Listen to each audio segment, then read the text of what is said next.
Sat Sri Akal, Namaste, hello, and welcome to the Truth Tribe Show.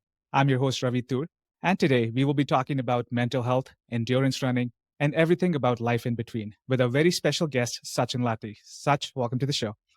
Thank you for having me on your show, brother. Pleasure to have you here. Every so often, we come across individuals whose stories are not just impressive, but profoundly impactful.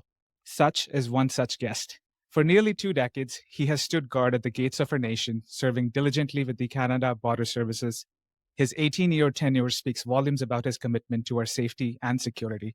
However, outside the confines of the border, Such has been waging a different kind of battle, one against silence, stigma, and inaction. His recent athletic feat of completing 22 marathons in 22 days is a testament to his unparalleled grit and determination. While this accomplishment would be the crowning glory for most, for Such, it's a stepping stone to an even greater challenge. He's gearing up to traverse the entirety of Canada on foot. But this isn't just about the thrill of the run. Every stride he takes is driven by purpose. Mental health struggles and the challenges faced by our veterans and first responders are often shrouded in shadows. Sachin's endeavors are aimed at bringing these issues to the forefront. Through his runs and advocacy, he's channeling funds and attention towards mental health initiatives and supports for these groups. Today, we'll delve into the heart of Sachin's mission and, most importantly, how can we as a community rally behind him to champion the causes he holds so dear. So brace yourselves for a conversation that promises to be as enlightening as it is inspiring. To start us off, Sachin, in your words though, who are you and what do you do? Oh, wow. Who am I? I'm a servant. I just serve. I'm a person that wants to maximize my own skill sets for everyone around me. And it's as simple as that. That's wonderful. I thought for our session today, we could start off with some lighter questions and then build up. When you think about the word successful, who's the first person that comes to your mind and why? I guess we have to define what success is. And for me, success is maybe different for me than it is for other people. For me, success is being able to live a life that is in service to other people and also in service to yourself. So you're always trying to move forward. So I would say now at my age now, the people that I look at as successful are different than when I was younger or a few years ago. I have friends of mine that I look at that I deem as successful because of the actions that they take on a regular basis. I have two people that I always mention anytime someone asks me, and one of them is a friend of mine and a mentor, Sean Taylor, and another one is Seb Lavoie, who's another friend of mine. So these two guys have been, in my opinion, are very successful individuals. Thank you for sharing that.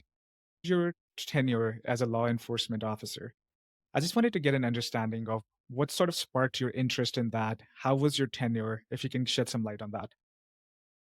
So I got into law enforcement by accident, really. So I have a family history of service. So now, having said that, my father wasn't a service oriented in the sense of going into law enforcement or the military, but my grandfather, my uncle, and various other uncles, great grandfather, a lot of family members were in the military and policing.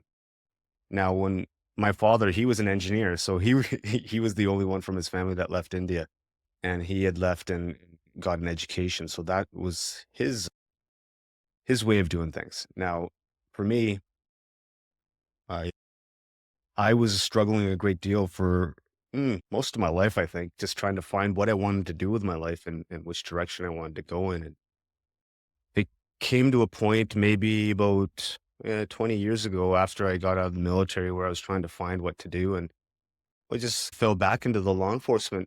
I was going to a college here in Abbotsford called the University of the Fraser Valley, and they had a criminal justice program. So when I came back from the military, I moved back in with my parents, and they suggested, "Hey, let's start thinking about what you want to do with your future." And this was a natural calling. I don't know why I decided. It just was a feeling to do it. And I Mhm. applied for criminal justice, and then through that process, I ended up finding the job and career in law enforcement.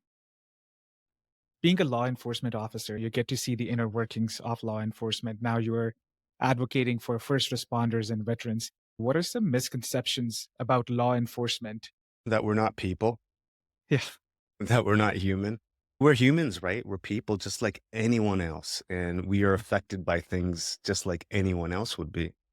And I think we're asked to have compassion for the public, right? And absolutely we should. and as law enforcement officers have compassion, but I think it's a two-way street. I think the public should also have compassion for us because we do struggle from time to time seeing things or interacting with people, various different things throughout a career, 18, 20, 30 years, however long someone serves for. There are many times in a career where people, members or officers, struggle from time to time. So I would like people just to understand that we're human as well. Hmm. Yeah, 100%. I think a lot of times, just because you are wearing that uniform, it gets missed. Be like, oh, these are superheroes, which you are. But then at the end of the day, you are human, just like the rest of us as well. Your endurance running, your passion for running. How did you choose running as something that you wanted to do? What sort of sparked your interest in that? It was hard. Number one, the first thing that came to my mind was it was hard. Now, why did I come to that realize, or how did I come to that realization? A few years ago, when I was going through a divorce and I had hit a rock bottom, so to speak, in terms of my life, work, personal life, financial, social, all kinds of issues. And for me, I wanted to start figuring out how to do things better and how to move in a more positive direction. And for me, I started reading a bit and picked up a couple books. One of the books I picked up was David Goggins' book, Can't Hurt Me. And I read the first couple chapters of that book. And what I got out of the book at that time was chase adversity or do difficult things. And that's the underlying theme essentially to that book. And for me, at that moment, I put the book down and I stopped reading it. And I actually only just recently finished it. Been 3 years later. But I put the book down and I just said, okay, what's hard? And I immediately thought physical things, not what the actual meaning of chase adversity is. At that time, I thought it meant physical. And for me, running was a very difficult thing for me. So that's how I started running. Thank you, David Interesting. Goggins. How many pages into the book did you make that decision? Oh, 2 chapters. So pretty After quick. yeah, super quick, man. It was resonating with me from the very beginning. And after chapter 2, I was like, okay, cool. I know what I need to do. Or and I lack, no, I don't want to say I lack patience. I'm all about action. And when I feel something, I start taking action and put the book down and I just started. So my follow up to that is, and this is just thinking about running and then endurance running. Do you think you're built for running? A, and then B, the follow up to that is, how are you different than the other endurance runners that are out there? Okay, how am I different? Probably not as good as them because they've been doing it a lot longer than me. Number one. Number two, I don't, honestly answer your question, I don't know if I'm built for it or not. It was a challenge right from the beginning. It was very difficult. And what I think I had at that time that maybe some people may not have is that I'm stubborn and I like when I start doing something, I'm like a dog on a bone, right? I just need to do it. That first year when I started running, I wasn't doing anything impressive. I was very small runs just to get started. And man, I tell you what, man, I was in pain all the time. My legs were sore, my feet were sore, my back was sore, my glute, like all the things that could be sore were sore all the time.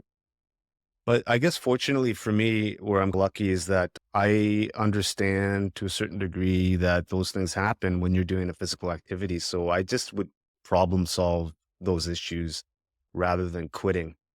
I would say, oh, I got this issue. Let me do some research and figure out what's causing that so I can figure out a solution. And that's what I did. So to answer your question, I don't know if I'm made for it. I am someone that when I start doing something, I don't stop. So I don't quit on myself. I guess that's the best bet anyone can make is it's a bet on yourself. Do you have a team of people that are helping you with this? Because I know you have very ambitious goals going into 2025. What does that support structure looks like for you today? Who helps you? Do you have a trainer? What's the dynamic there? So for the most part, I have a running coach and primarily he's the main person that I interact with on a day-to-day basis when it comes to programming running to a level where I need to break through plateaus. So he's been with me for almost 2 years now.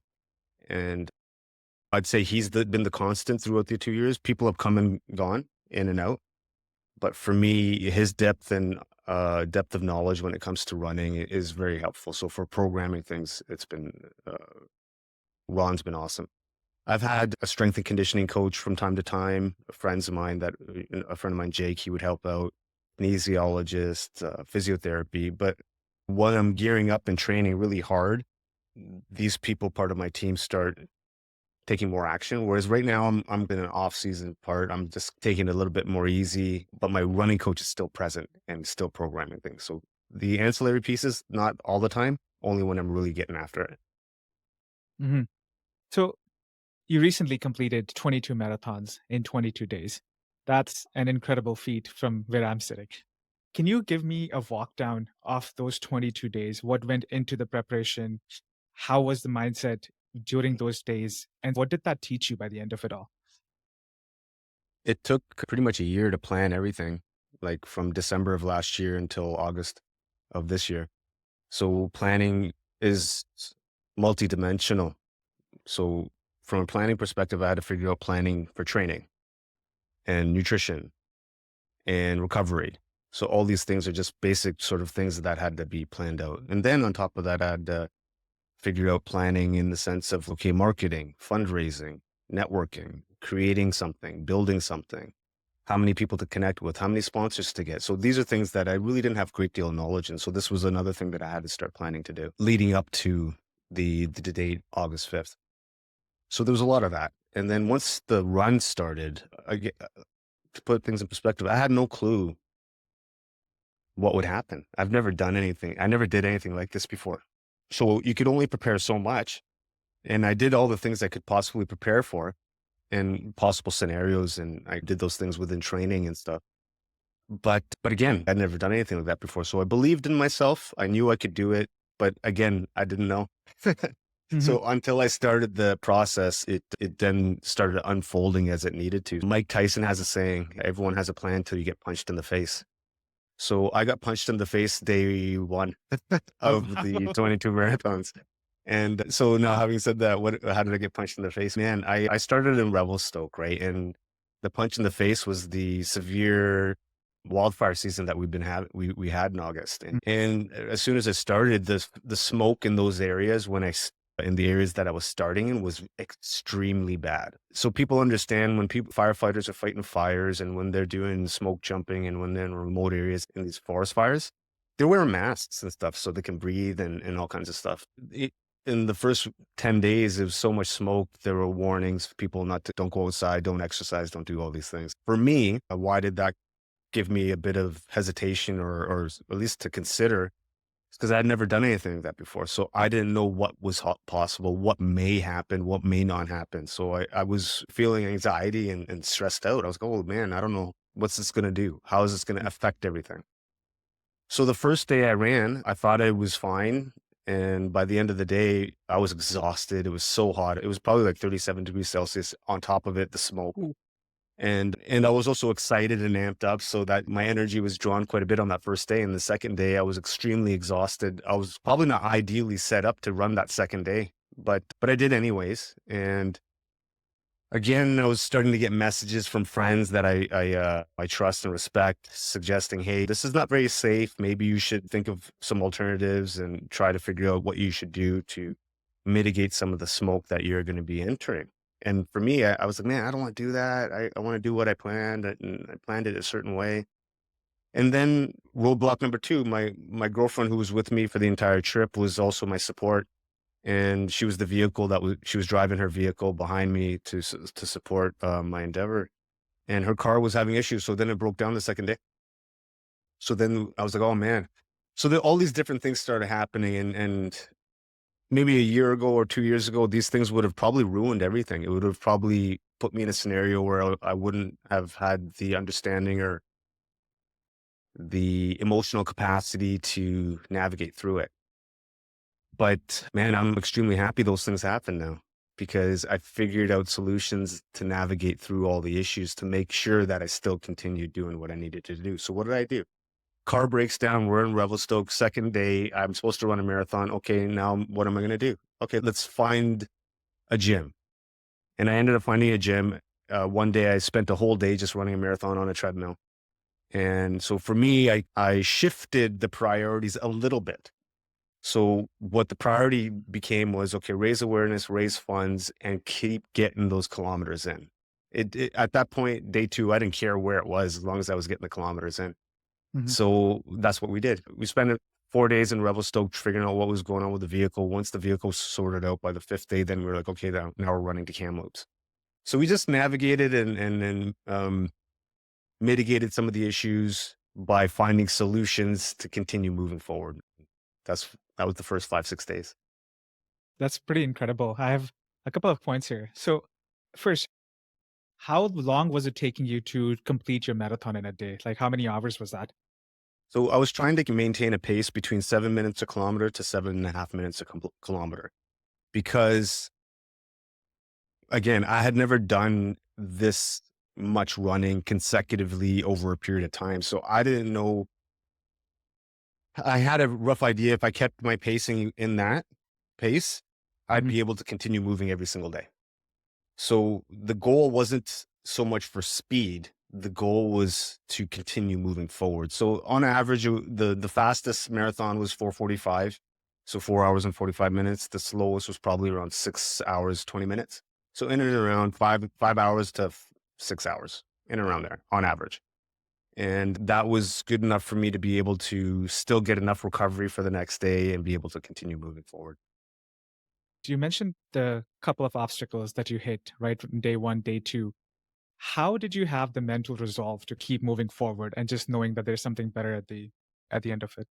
hmm No, it's a really important question. And I think for me, it all comes down to my purpose and my why. And for me, once I established that a couple years ago, it really became quite clear for me that nothing can really stop me because I have a different level of purpose assigned to what I'm doing. So all these running and all these things is, yeah, it's in part to better myself, but really it's to help and serve the greater community. And Mhm. for me, I think that's the fundamental l- um, reason how I could continue moving forward. Because I was in a great deal of pain. I was tired and all the things that are associated to doing something so crazy. But for me, I look at it like a team almost. It's okay if I'm by myself doing my own thing. It doesn't really matter. I can do whatever I want, right? Like no one really cares. Yeah, yeah. But if I'm on a big team of people and then I let my teammates down, then I'm gonna be like, hey man, what are you doing? You're letting us down here. So I look at it from that perspective. I look at it like, it's not that I have to do it. I look at it like it's my obligation to do it. This is what I'm supposed to do. So quitting or stopping weren't even options. They Mhm. weren't even on the table. So what was on the table was if I have to slow down, fine, I'll slow down. But I'm getting to Victoria and I'm doing 22 marathons. That's happening. If I have to chop off a leg, crawl, roll, whatever I need to do, that's happening. I put that in my head. And so for me, that the stress was gone actually. When you have the stress, oh, I have to do something, the Yeah. stress was gone because I knew I was going to do it. It just might take, let's say it takes 8 hours instead of 6. Fine, but it's going to happen. Yeah, you're not gonna back down from your goal. At what point you were like, I am going to make it happen? You already see the finish line, you're getting close to it. What sort of emotions then run through you as you're getting close to your goal? Towards the end, the last day. And Yeah. honestly, man, yeah, I thought I was going to be way more emotional. And I wasn't as emotional as I thought I was going to be. Maybe because I hadn't processed everything quite yet. Mhm. Because it was 22 days and I was constantly moving forward. I didn't really even have much time to decompress and process everything that had happened. Because to be honest, I haven't fully processed everything even till now. Because 22 days of constant effort, constantly in the moment, requires, if you were to properly reflect and introspect on it, I would think it would take me months to fully process everything.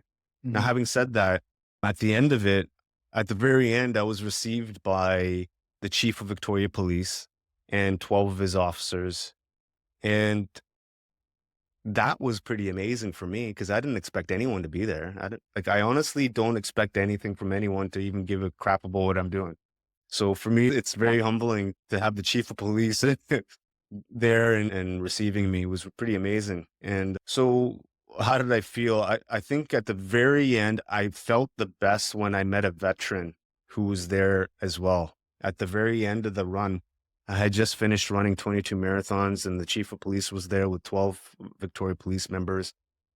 And then the chief, Dalmenic, asked me to say a few things, and I said some stuff. And at the very end, there was a semicircle of the officers, and I was standing at the front. And to my left flank, I saw an older fellow, probably around 70s, in and around there, Caucasian guy. He was just in the Victoria area walking around, and he had seen my girlfriend's truck with the signs on it. And he asked her, "Hey, what's going on here?"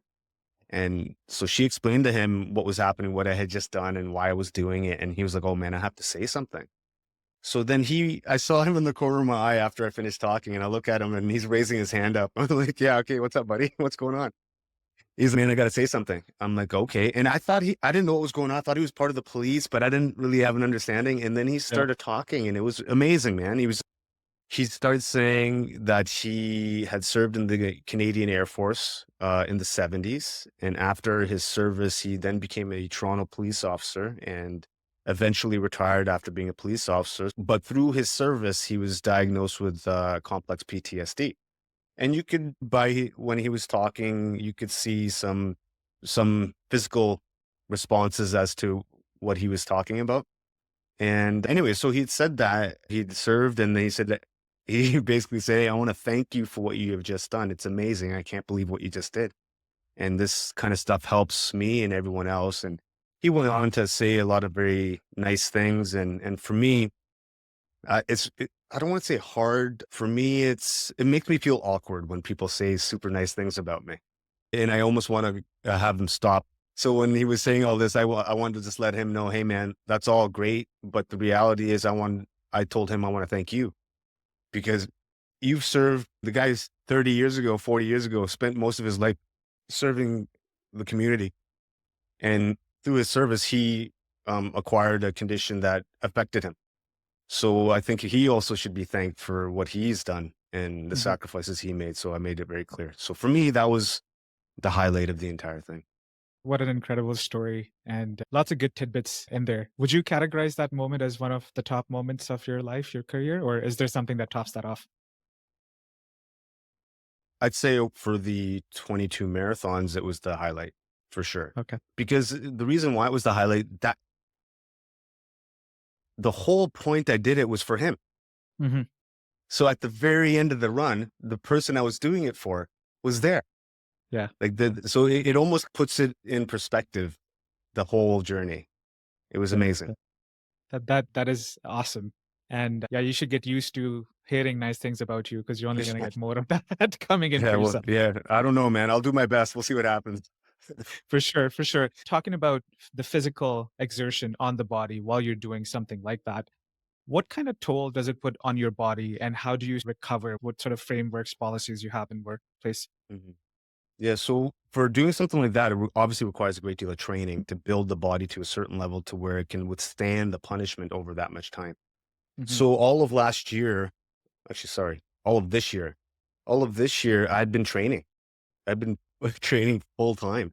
So I started on August 5th, June, for about 3 weeks of June, actually, about 3 weeks of July, it was a recovery period. Hmm. And just to adapt to all the training that I had done. So now that's July. So let's say the first week of July and before, 6 weeks before that, I had ran 950 kilometers. So I was running a ton. I was running a ton just to build my body and have the base. So I'd almost ran the equivalent in 6 weeks as I did in 22 days in August. So I credit a lot of and I think just naturally there is some level of durability that I have, I think, just from Hmm. being an athlete for many years and training my body. There's an understanding of how to overcome, um, overcome difficulty, overcome pain. I have a high pain threshold. So there's benefits to that. So I think from that perspective, Now, from a physical body perspective, there was a lot of inflammation, swelling, and things of that nature. My feet were swollen for, I'd say, only up until 3 weeks ago, I was able to walk barefoot. Oh, All wow. year, I haven't been able to walk barefoot most of the year because of all the training and the inflammation in my feet. So when I'd be walking around my house, I'd be wearing really comfortable slides so that there's enough cushion so I could walk around my place without limping around. So essentially, I had plantar fasciitis for most of the year, all the swelling from my feet. And so that's one element, but that's just inflammation. It's not permanent, right? Hmm. Now, after the 22 days, I had significant central nervous fatigue. So when you, at least in my experience, when you're doing something as strenuous as that, it requires your central nervous system takes a bit of a hit. So it was about 3 weeks of kind of recovery after. So I didn't really run much most of September, very limited. It was more just go have some fun. So I'd go jujitsu, hang out with some buddies, go to the gym, just do light exercises, just keeping it super light and simple. And how central nervous fatigue affected me was this: I was lethargic most of the time. I was groggy and just tired. And but now I'm pretty much back to normal now. So we're starting to ramp up some of the training and the running as we speak. Nice. And what does your training regime looks like? Like, when do you get up? What do you do in the first hour? What do you do by the end of the day? Yeah, I'm pretty fluid for the most part, depending on when I'm scheduled to run and stuff. So let's say, for example, today I was up late today, around 6:37. I had breakfast. I went straight to the gym, and then I had some errands to run, and then came back, and now we're doing this. And then after this, I go teach jujitsu classes at a local Gracie Baja Jiu-Jitsu school. So I go teach the kids. So I Nice. teach there, and then that's my day for today. And then so tomorrow I'm meeting up with some people in the Chilliwack area to do a workout with them and go for a run. So little things like that is essentially what I do. My days basically get up. I'm up generally early, 6 in the morning, have breakfast, go to the gym, and go for a run. First thing, that's the first thing that happens. And then the rest of the day is either coaching clients or podcasting or networking. Hmm. Mm. Very interesting. Because you have done this a few times now, like you've run some marathons, you're consistently working out and preparing yourself for what's coming next. So, if let's say I have to prepare for a marathon coming up in 8 weeks, and you have to train me for that, and let's say we are raising money for veterans, pretty much the same cause that you are doing. How would you train me to somebody who's never done it before? What are we going to do? What is the training process going to look like to get me ready in 8 weeks? Okay, so we would have to understand why you're doing it. Hmm. Fundamentally, I want to know the reasons why you want to do it. Number two, find out what your baseline is, what you can actually do right now, and then what's actually achievable in an 8 week period. And then create a plan to support what you want to do in that period. So the reality is, in 8 weeks, you could run a marathon. The question is, how fast? That's the question. That's the question. Anyone can run a marathon. Anyone can walk a marathon. If you can walk for 8 hours, you can do a marathon, right? Okay. Yeah. People Yeah. walk all day, every day. So you just have to frame it differently. You're not going to be Interesting. Ben Johnson. You're not going to do it in sub 4 hours. No, that's not going to happen because you've never ran it before. But if you have conviction and a little bit of discipline and you can follow a plan, you can 100% run a marathon in 8 weeks. It's just 42 kilometers. You can walk half of it, walk 80% of it, run some of it, but you can do it. Very interesting. It actually helps me think differently too, because I was confined to, oh, I have to run a marathon, not thinking, oh, I can actually walk a little bit too, and then run, maybe even crawl to make it to the end. That's the point, right? Because no one's going to be amazing the first time they do anything. Hmm. No one's going to be amazing at anything. No one is. So, of course, you're not going to be good at it the first time you do it. But the point is consistency of effort, sticking to something to see what you can do. Now, I could have quit 2 years ago after running 100 kilometers, but I want to see what's my performance envelope, what I can do. And for me, that's all it's about. It's not about proving to anyone else or showing someone I'm amazing or anything. I just want to see what's physically possible for me. And that might not be anything compared to anyone else who's the best in the world. but it's the best for me. And if I want to be able to see what I can do, maximize once I put all my energy into something. If that means I can run across Canada and maybe break a record, I want to see if I can do that. Yeah, yeah. So it's good thing that you talk about that because that gets me into the segue into just that. So in 2025, you're planning to run across Canada. How did that idea came about? How is the prep going in? Shed some light in there. That idea came up 3 years ago. Yeah, this everything I'm doing has been designed for 2025. Everything. So the plan was already there. I just didn't know how to get to it. So 3 years ago, I was like, I want to run across Canada. I didn't say I wanted to break the record. I just said I wanted to run across Canada. And when I first said that, and I'll explain a story as to how I got to that, I'd say in February 2021, I heard a podcast. I heard a guy named Cameron Haynes on the Joe Rogan podcast. Hmm. And I heard him say, okay, Cameron Haynes is an ultra endurance athlete. He's in his 50s, right? He's a bow hunter. He's an active fella, right? Very active. And when I heard him on this podcast, he was talking about how he would train for ultra marathons that are 100 miles or 200 miles in length. Now, I never even knew that was a thing. I heard this guy about 3 years ago, or no, it was about 2 years ago, something like this, February 2021, when I heard him on that podcast. And I was like, I didn't even know that was a thing.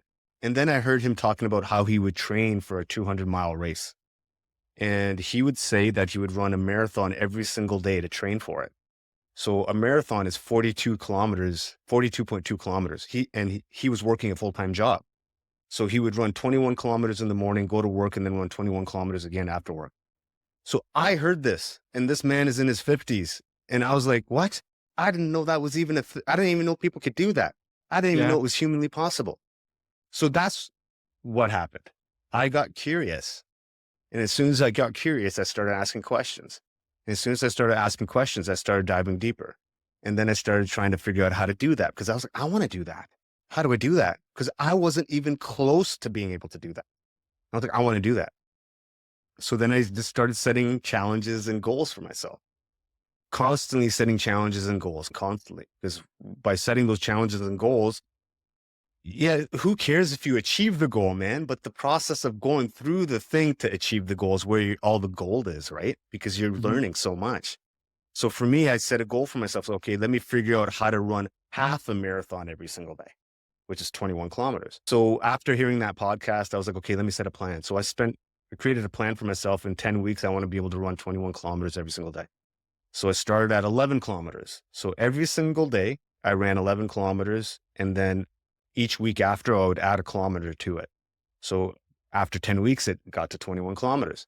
And in February, March, in and around that time, 2021, after 10 weeks, I had finished running 21 kilometers every single day for a week. And I was like, okay, like immediately I was like, okay, I can run across Canada. As soon as I did that, because I immediately thought about Terry Fox. And I thought about Terry Fox because he ran the Marathon of Hope and he wanted to run a marathon every single day on one leg. And I thought, man, okay, he could do that. I surely can do that as well. Mhm. And because if one human can do it, then I can do that too. And so then that's what started the concept of running across Canada. That's awesome. Question on that. Sounds like you navigated through a lot of uncertainty, and obviously it's not something you've done before. What would you say was the best advice that you got throughout the process? So much advice so many times. It's hard to even say, man. Okay, let me think. You don't know what you don't know.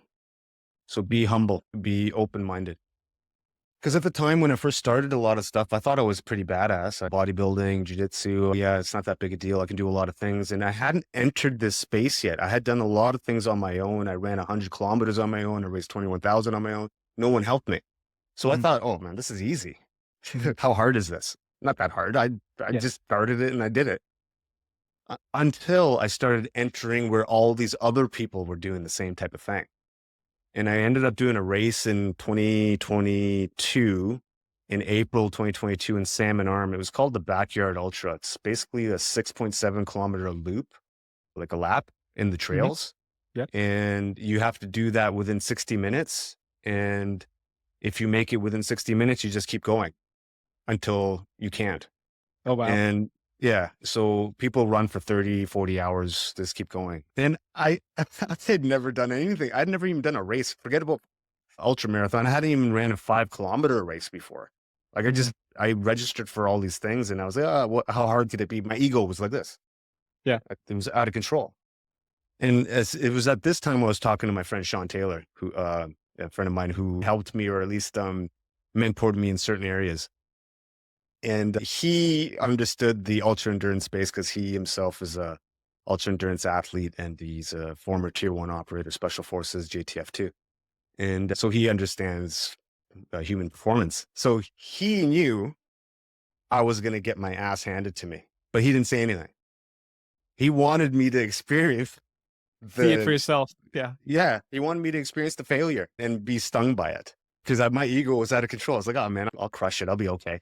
He's okay, cool, man. Yeah, just make sure you have your food and whatever. So anyway, Mhm. so I get up there, salmon arm.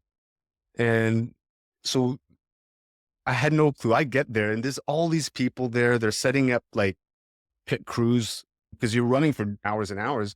You need support staff. So they had people there with tents up with their food and people running, just grabbing a drink and a car race. Yeah. Yeah. And I go up there with a bag of nuts and then all these other people have all this other stuff. I'm sitting there, oh shit, man, I'm so ill prepared. I am so out of my depth here.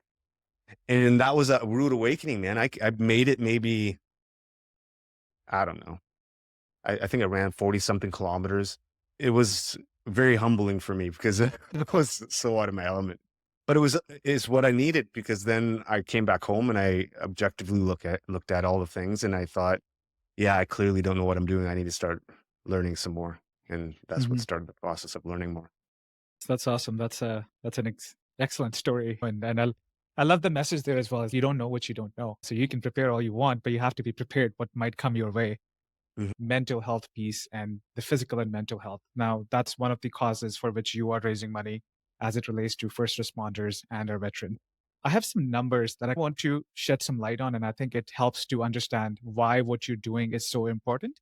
The Canadian Institute for Public Safety Research and Treatment 2017 study said mental disorder symptoms among public safety personnel in Canada found that 44.5% of the roughly 5,800 participants screened positive for one or more symptoms consistent with mental disorder. According to Canadian Association of Mental Health, firefighters are exposed to significant trauma at work and are generally not taught skills that will help them protect their mental health. As a result, they are at high risk for developing mental illness, which contributes to a rate of suicide in firefighters that is 30% higher than in general population. Overall, only 2% of Canadians will experience post-traumatic stress disorder in their lifetime, while first responders will experience it at double this rate, according to the Canadian Centre of Suicide Prevention. Paramedics are at even higher risk, with 22% of them developing PTSD in their lifetimes, according to the Canadian Center of Suicide Prevention. When you hear these numbers, is that what you see out there when you're talking with folks on the ground? Is that the reality? Yeah, 100%. 100%. Now, I guess the question is, because maybe most of your listeners don't even understand what that means. What does Mhm. PTSD mean? What is post-traumatic stress disorder? What is anxiety? What is depression? What are these things? And why do firefighters or paramedics or these types of people, police, experience levels of these much higher than the average public? Can you imagine? Let's say you're a police officer and a firefighter or a paramedic. Let's say all three of these. And now you're a police officer. You've been called to go to a house where there's a domestic violence with the children in the house. Now you go into this house, baby's murdered, dead, killed by the father, and then the woman, the wife, spouse, maybe that person's killed. And now the father has committed suicide and shot himself in the head. So everyone's dead, shot in the head. Now, as a police officer, you go there and you see these things. As a paramedic, now you have to go and see if you can revive them. Right? So these are the things that people see every day. Now, if one person, let's say if your aunt sees something like that once in their life, how do you think they would be affected by it? Yeah, really Probably badly. pretty Yeah. bad, right? So now I understand these are roles and responsibilities that we go into knowing, and we go into it because we want to do these jobs. But that's why I was saying at the very beginning, just a little bit of compassion and understanding for some of these people, because if you can imagine over a 20 or 30-year period, these things affect people over a period of time. Now, how do you counter this? I suspect a good way would be to have support within the organization, both mental health supports and maybe having breaks from certain types of things so that you don't see them on a constant basis. But that's just one way Hmm. that people are affected on a mental health perspective. Now, if you add a few other things, shift work. So you're working nights rather than days, and you're working primarily more nights. So statistically, if you look at police officers, they actually have a higher rate of divorce and heart attack. A lot of this has to do with the shift work. Hmm. So I'll break something down real quickly for you. So let's say if you're a police officer and you have 10 calls in a day. So you're driving around in your patrol vehicle, you get a call. Now, what would happen if you get a call, oh, domestic violence, and you just had a domestic violence 6 months ago that you saw something extremely tragic and terrible. Now you're getting another one. Hmm. You're reminded of that. So what It all comes happens? it all comes back And to then, you. but then your heart rate goes up. Hmm. Now, if your heart rate's elevated for a 10-hour period, the rate of heart disease starts going up if you have that elevated heart rate over a 10, 20-year period. So now the rate of heart attack goes up. Now, what happens when you're dealing with depression and anxiety? Oh, maybe your nutrition isn't as good. Now you're not eating as well because you're at night and you're depressed and you want to do something, you're eating something, whatever it is. And now Hmm. you're already at a diminished heart rate. You're eating crappier food. So it all combined together over a period of time. And I'm just illustrating like one example off the top of my head how people are affected by these things. And look, you just read some statistics that are quite alarming. I have another statistic. In 2011, the United States conducted a study on military veterans, and the study revealed that 22 veterans a day commit suicide, and that's in the United States. Now, if you were to incorporate first responders, emergency personnel in Canada, that number skyrockets based Hmm. on the mental health issues. I myself know about 5 or 6 people in the last 12 months that have committed suicide. So and I suspect probably the pandemic also maybe exasperated things a bit more than normal, but it is a reality. It is a thing. I was affected by it, man. I could have been a statistic 4 years ago. Personally, Hmm. I was dealing with a great deal of angst and look, I'm not blaming anyone, but a lot of it was my own stuff, but it was because I couldn't manage certain things. I didn't understand how to do things properly. And I think I just feel I don't want people to feel how I felt, man. And so that's why I'm doing as much as I can with what I can do to at least raise some awareness, especially in the Indian community, man. The Indian community doesn't talk about this kind of stuff. And how many people in the Indo-Canadian community are in law enforcement? Man, there's a ton of them. The support systems, you think they would be there, but they absolutely are not. Hmm. Hmm. I have lots of close friends who are paramedics, and I've heard their stories, and I know for a fact what they go through and how challenging that could be. And I think as a society, we need to put more focus on that too, because again, they're humans again at the end of the day, right? To give them that Well, focus. yeah, and I think what it is, man, is look, they're doing something that needs to be done. Hmm. And it's service oriented. It's all about community. And if we're nothing in the Indian community or Punjabi community or the Sikh community, it's all about service to others, right? Hmm. Hmm. And I think, at least in my experience, it tends to be a bit of lip service rather than actually meaning it. Seva. What Yeah. does that actually mean? Do people actually, are people engaging in it in the way it should be? I don't know. I'm trying to. That's all I know. Hmm. There's a point that you raised, like COVID hit a lot of situations. It was a straw that broke the camel's back, per se. And there's a lot of people, let's talk about our South Asian community, Punjabi community specifically, who are in that rut where they're not sure what's happening with their life. They have these concerns and issues. What's your advice to those people who don't know whether there's light at the end of the tunnel? What can they do differently? There's always light at the end of the tunnel. There's Mhm. always light at the end of the tunnel. You just have to be looking for it. Yeah. You have to be searching it out, man. What I've recognized is no one's coming to help you. No one's coming to save you. You have to be aware of where you're at and understand objectively. If you're not optimized, if you're not moving in a positive direction, you have to objectively look at it. And for Mhm. me, I had to objectively look at myself and take ownership of where I was in my life. And you posted today about extreme ownership. I saw that this morning. And it's a very important book. And I think anybody who's listening to this should actually read that book cover to cover. And I read that book cover to cover about 3.5 years ago. And there's a lot of good stuff in there. And I think our Punjabi community probably should read that book and take Yeah. ownership of your own garbage, not anyone else. Don't point any fingers. But whatever your own issues are, just own all of them, whatever they are. If you're a terrible person or you think you're a terrible person, whatever they are, just take responsibility, own them. Because as soon as you own your responsibilities and you own your mistakes and you own all the things, now you can write your own destiny because no one can control any of that. So Mhm. I control my past, my acts, my everything. So as soon as I can take that, and if someone were to say something, then I can actually have a proper conversation and speak on various different things as to how to move forward in a positive way. Anyways, Mhm. my point is, I think taking responsibility and not pointing fingers at other people is the fundamental thing that people should do, especially in our community. I couldn't agree more with you. Like, you are responsible for your own life and nobody else's. And I love that book. When I first read that book, I couldn't put the book down. It's that kind of a book. You just want to read all of it. And there's not a lot of times you get such insight into the life of a Marine, especially at the battlegrounds, and how that translates into your day-to-day lives. Yeah, it's beautiful. So I recommend everybody to go read that book as well. Let's go back. So you mentioned that there's some changes as it relates to veterans, their mental health, their support, the structure that is there today.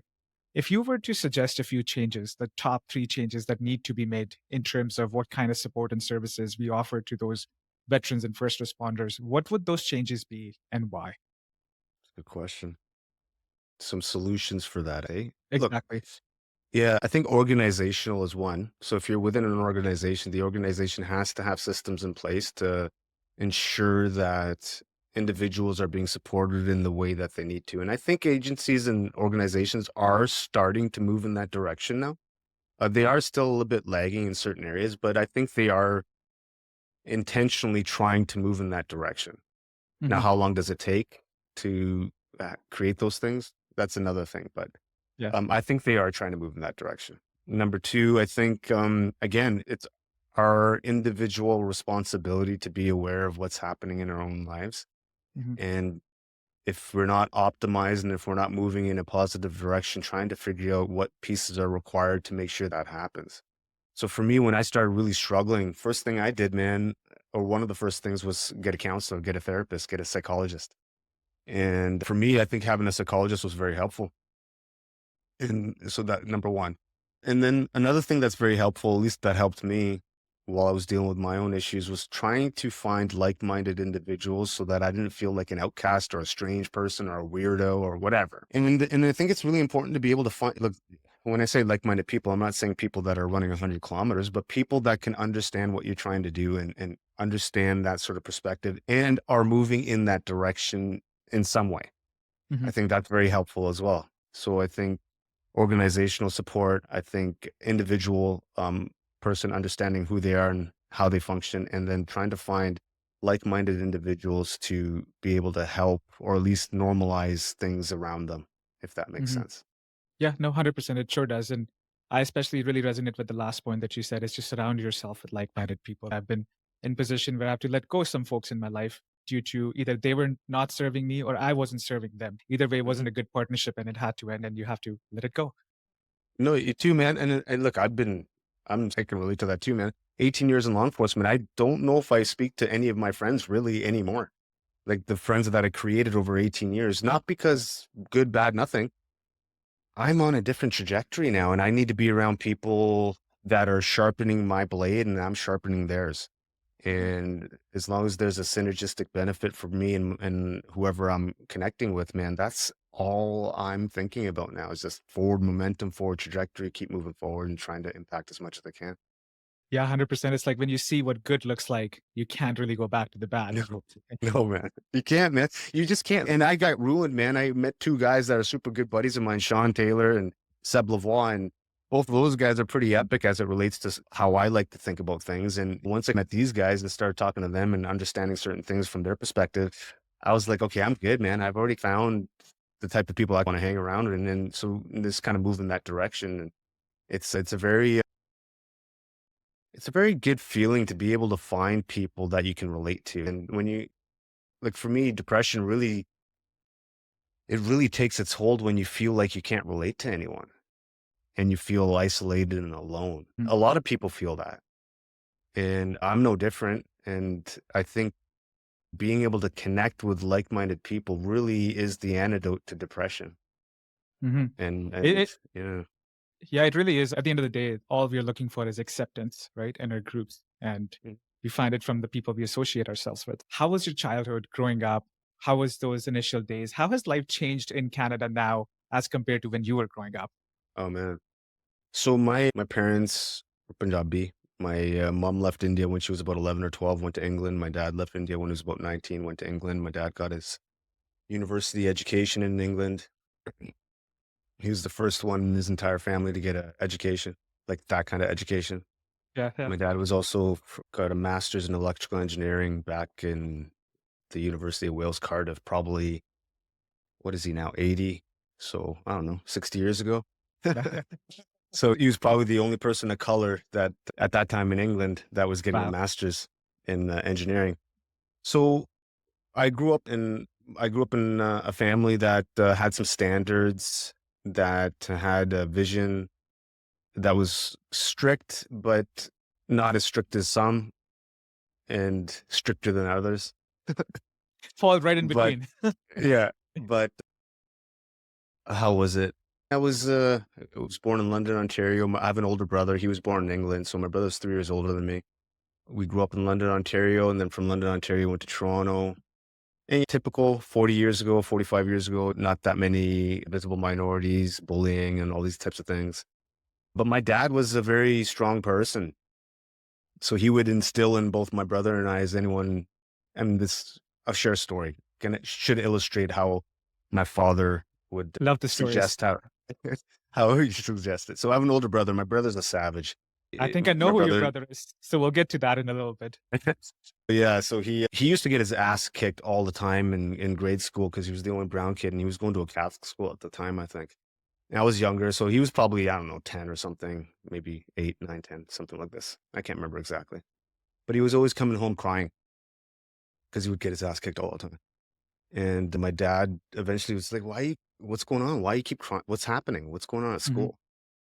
And my brother would tell him, hey, look, I'm getting picked on. And my dad would say, could you tell the teachers? And he's like, yeah, I tell them, they don't do anything. And so my dad was like dumbfounded. He's like, how are they not helping you? How are they not trying to? So my dad's like, okay, take it. So my dad ended up getting him a lunchbox and gave him a metal one. And then he said, next time someone tries to touch you, you get that metal lunchbox and smash him in the head. And then a week later, my dad gets a call from the principal's office. Guess what happened? Guess what happened? So my dad goes to the school, and my dad was strict. If we got in trouble, he would just spank us around a little bit. My dad gets a call. He gets to school, and my brother, the teacher or principal's, yeah, this is what happened. Your son hit this kid in the head with a metal lunchbox. And my dad's, yeah, I know. And then the principal's, what are you talking about? He says, yeah, I know. He goes, I told him to do it. And he's, what? Why would you teach your son to do that? He goes, well, you guys aren't doing anything here. He tried to get the help when these people are picking on him and getting his ass kicked. I'm not going to let him get his ass kicked. So I told him to defend himself. And essentially, that's the type of style I grew up in. My dad's, if anyone's going to mess with you, you stop it, but you don't start anything. And my dad had a mentality of service and like all good things. Now, Mhm. I don't know if that's the best thing to suggest to a 7 or 8-year-old. I probably wouldn't do that now, but I totally understand why my dad did it. Yeah, that's incredible. That's an awesome story. Your brother is DJ Sanch. Is that Mhm. true? Yeah, yeah. The DJ Sanch. So when you say the DJ Sands, what does that even mean? I don't know. Some people don't even know who he is. Like it's been a while since he's done something, but I'm yeah, from the generation that I come from, and I'm like 90s born. I grew up to that music. yeah, Das Jab Milne, Tire yeah, Pind Di Tuni. That's yeah, like a classic. yeah, And he's the man behind it. Question yeah. on that. How has his journey then influenced you? And what has it been like to be a brother when he was making moves in the industry?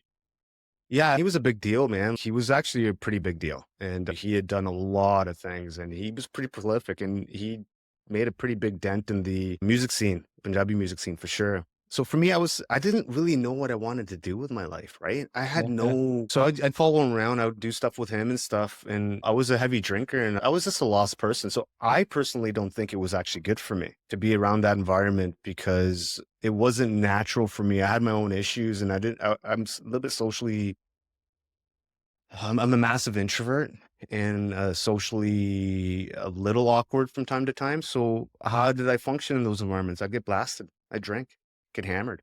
And Mm. that's how I could manage through those things. Now, having said that, my brother was a good brother. He tried to make sure I wasn't doing stupid things and all this kind of stuff. But at the end of the day, I'm a grown ass man and Yeah. I made some decisions that were probably not the best. But how did, to answer your question, my brother was really good and on how he navigated through the music business. He was very professional. He took it very seriously. And I think that's a testament to my dad because we learned a lot of that kind of stuff from our parents. Yeah, that's fantastic. A question, a follow-up on that. Now, knowing everything that you know about life and you've had your fair share of experiences, what advice would you give to your 20-year-old self? Trust in your abilities, trust who you are.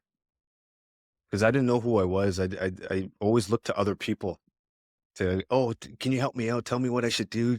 Always looking to other people. And maybe what I would tell myself would be learn how to build self belief. Learn how to build self belief in yourself because once you have that, you're unstoppable.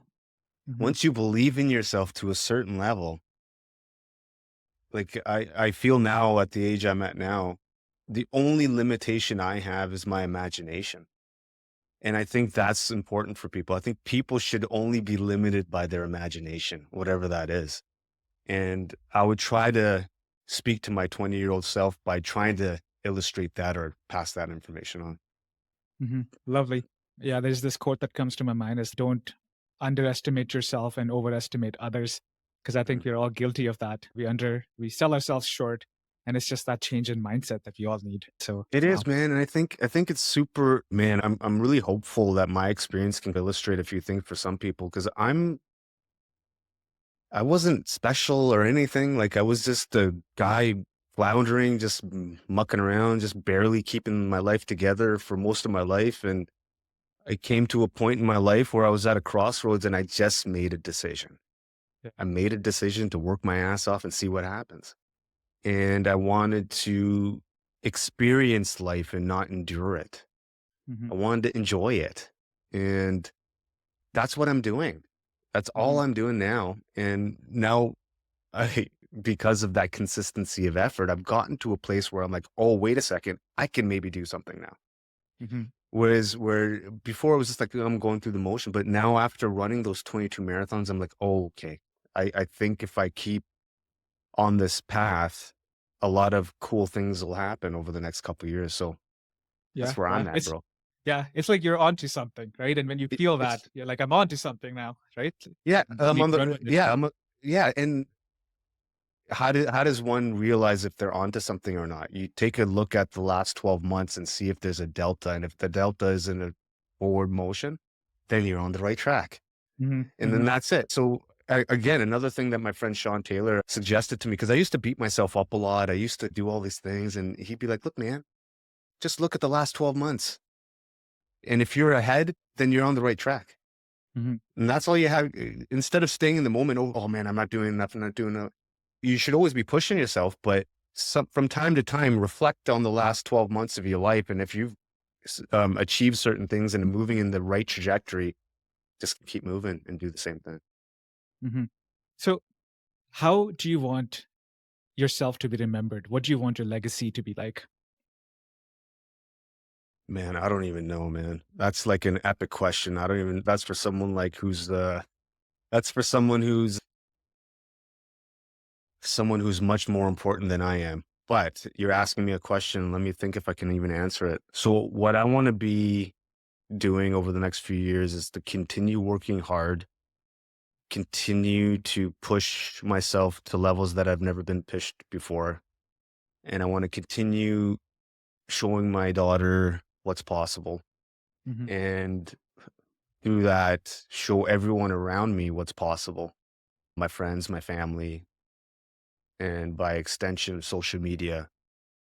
And then that's it. I just want to show what I'm capable of. And in time, if that becomes something, then that's cool. Mhm. And if it doesn't, that's cool too. At least you'll be happy, man, trying to Yeah. do something that you want to do. And man, I think, especially in our community, man, it's a super important thing to remember. Look, our families and our parents and everyone have really good intentions for us. They do, Mhm. but they don't know what they don't know. Mhm. And who knows you better than you do, Right. right? And Yeah. so Yeah. just keep moving forward and keep getting after it. And that's it. Yeah. Yeah. So, what would you put on a billboard for the entire world to see? What would be your message to them? Do your best. Yeah, that's There's a, well, perfect. there's a Well, couple, let's it. do your best, but there's a couple things I like to say, but I think do your best is a fundamental thing. Do your best.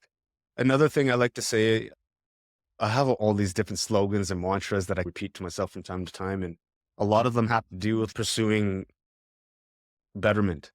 Mhm. And for me, one of them is the relentless pursuit of excellence. And that's a JTF2 motto. It's Canada's Tier 1 Operations Special Forces motto.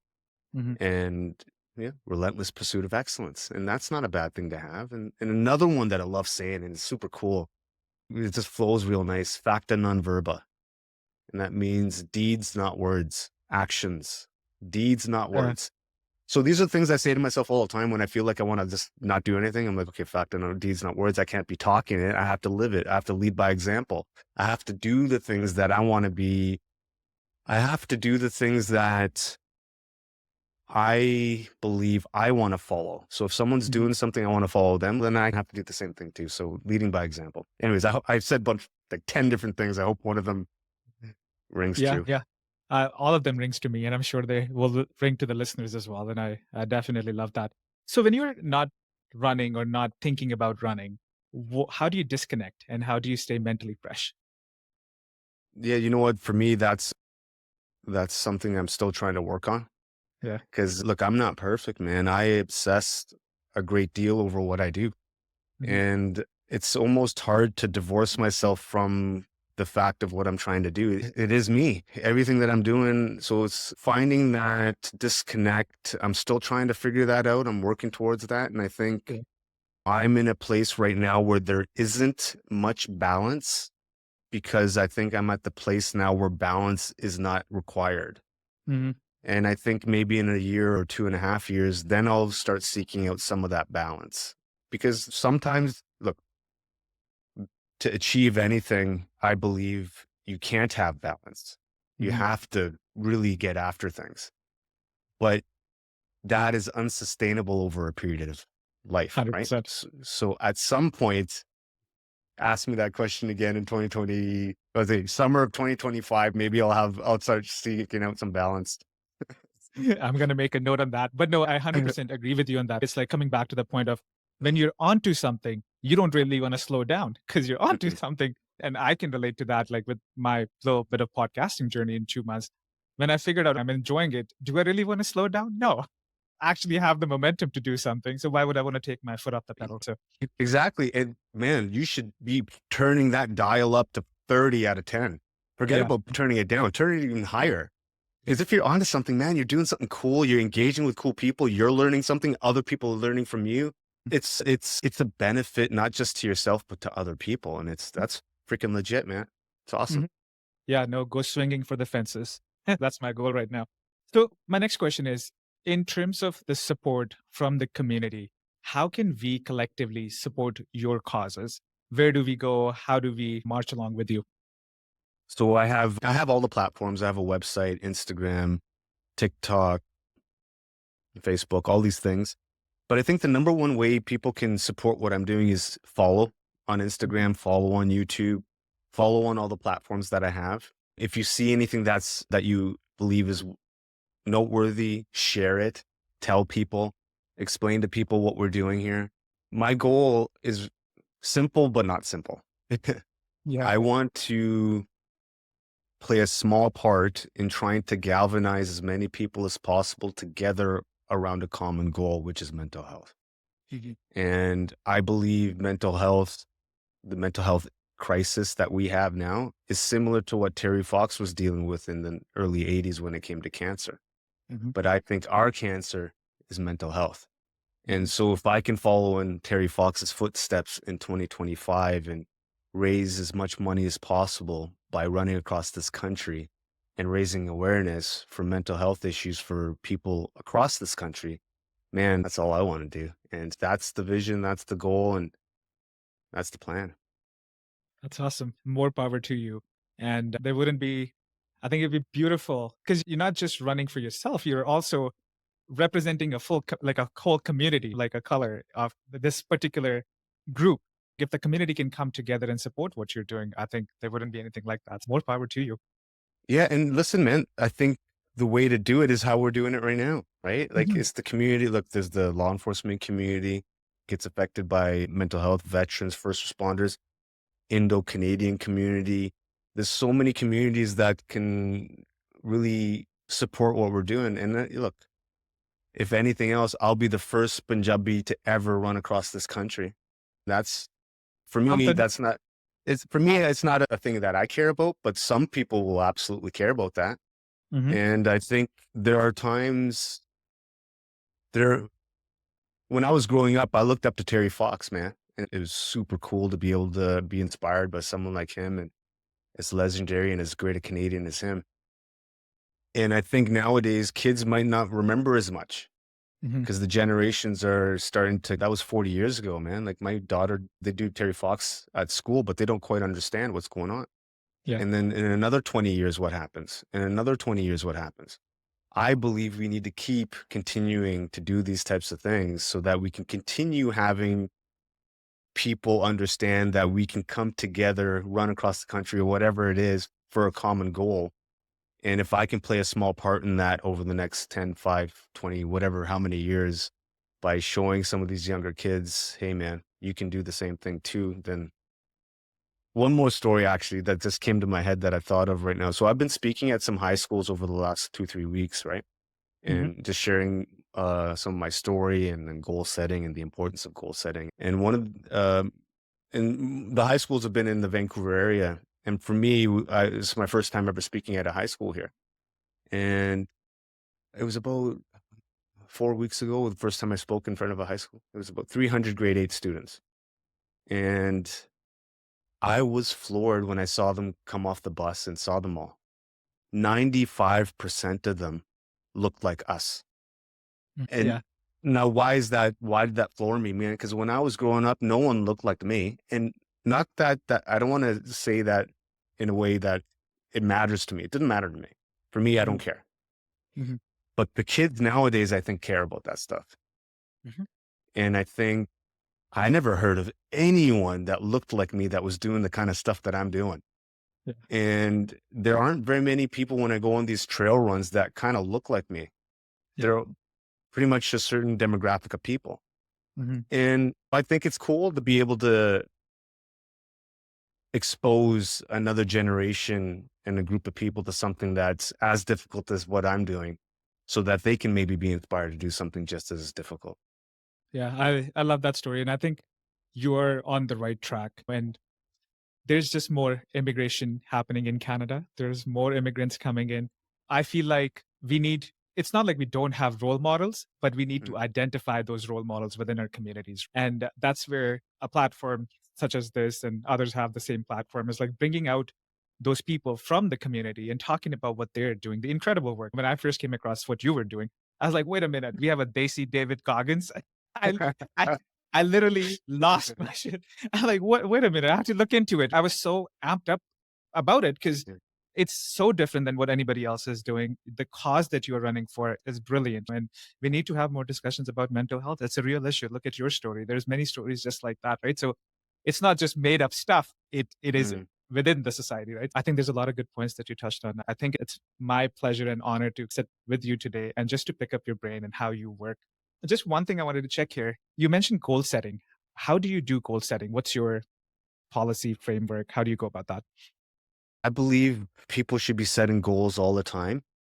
And I believe setting goals and taking action to achieve those goals, not only good for the individual who's setting them, but it's also good for society and the community as a whole. Hmm. Because if you're trying to do something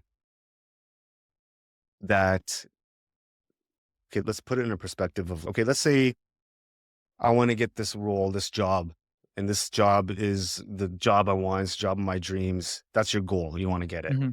To get that goal, you have to figure out what you need to achieve it. Hmm. And then you have to take the steps. Okay, I have to go to school. I have to study. I have to do this. I have to do that. I have to learn how to take an interview. I have to learn how to speak better. I have to learn how to write better. All the things associated. Now, what I suggest to people is don't only think of it as a sole thing for you. Hmm. Push that out further, your goal even further. So what do I mean by that? The process of you getting that job and learning all the new things and trying to be better not only allows you to become better, but if you think about it on a more macro level, you're making everyone around you better. So if that's the primary focus, rather than, okay, I need to get this job, F everyone else, I'm just thinking about myself, Hmm. cool, but you're not looking at it from the optimized perspective. Now you can actually make many people better, not just yourself, just by doing what you're already doing. Hmm. So for me, I think of goals that way. I think of goals as not only for myself, but me getting better and then pushing that out to other people.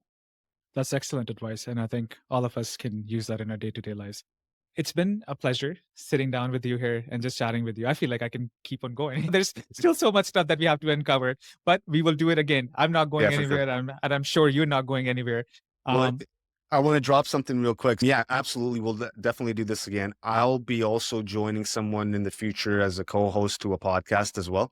So that'll be Perfect. happening in the next few weeks or so. So once that starts happening, I'm sure I'll probably hit you up and maybe we can have another chat. That's awesome. Before I let you go, any final comments, any closing thoughts that you might have? I just wanted to thank you for connecting with me, man. And I really appreciate you giving me the opportunity to share some of my story and some of my thoughts and giving me the time and space to do that. And anybody who's listening to this, thank you for taking the time to listen. And if you'd be so inclined, please go check out my Instagram at such.in.motion. All my links to website, charity, everything is all in my link tree. And if you have any questions for me, fire me a DM. And I'm always accepting new clients as well. So if anyone wants to do some mindset coaching or maybe transform their body into another thing, hit me up and I'll be more than happy to work with you. That's brilliant. Thank you again for your time of the day. I No wish you worries. all the luck and just know that we'll be rooting for you on the sidelines. Thank you, brother. I appreciate you, man.